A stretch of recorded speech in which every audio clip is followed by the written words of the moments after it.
Hey, Daytona fans! Oh, wait, I don't think I can use that opening. I think somebody with a yellow Daytona uses that opening. Hey, everybody! So this video is about my experiences at the Chrysler at Carlisle car show, or otherwise known as the Chrysler Nationals.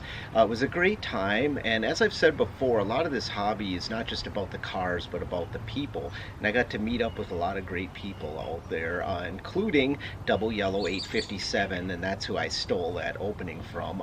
He has an Instagram account as well, and if you haven't checked him out or followed him, yeah, go ahead and check him out and follow him. He's got some great content.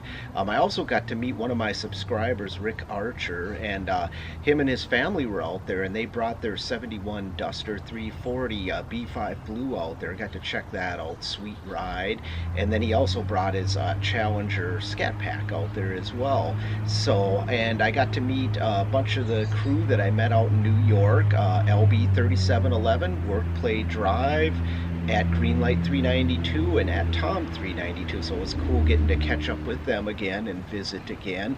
And I did get to meet another Instagrammer that's from New York, at One Noble Dad. He's got a 5.7 Daytona, so that was cool.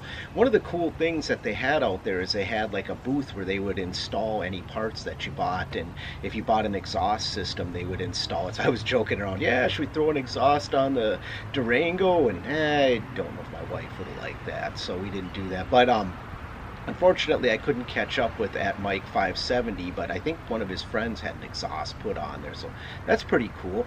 I stopped by Petty's Garage and I picked up a strut tower brace. I'm gonna put that on here shortly, but they offered to install that, which is really cool. I kind of wish I would have had my car there, because then I probably would have bought the rear one and had them install it so they can cut out the carpeting, right?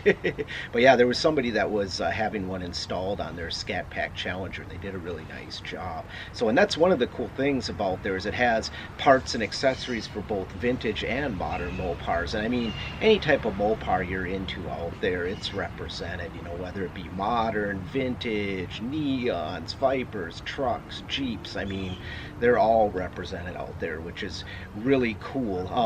And there's lots of different people that kind of have history within the Mopar hobby. In fact, Mr. Norm was out there and I got to meet him, and one of the cool things when I got to meet him is he had a booth set up, and I purchased some posters. This is going to make for some nice garage art, and he signed these, so that's really cool.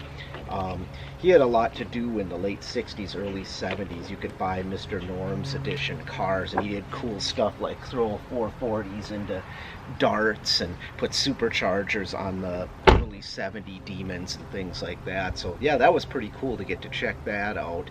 You know, I was a little overwhelmed there, so my filming, not real good. That's why I haven't put out a video of my footage. I have to see if I can do some creative editing with some of it and maybe make it a little better. If I can, I'll throw it out there. Otherwise, I think there's other people that have better footage than me out there. So, but it was a great time. I think I may go back for one day next year. I'm going to take a trip out east again with the family next year, and I might take one day and do the show again. So it was a good time. But yeah, being a new YouTuber, sometimes you live in the moment too much and you're not always filming and things like you should. You're just kind of overwhelmed with what's going on. So I guess that's some skills for me to learn yet. But anyways, thank you everybody for watching. Until the next one, take it easy.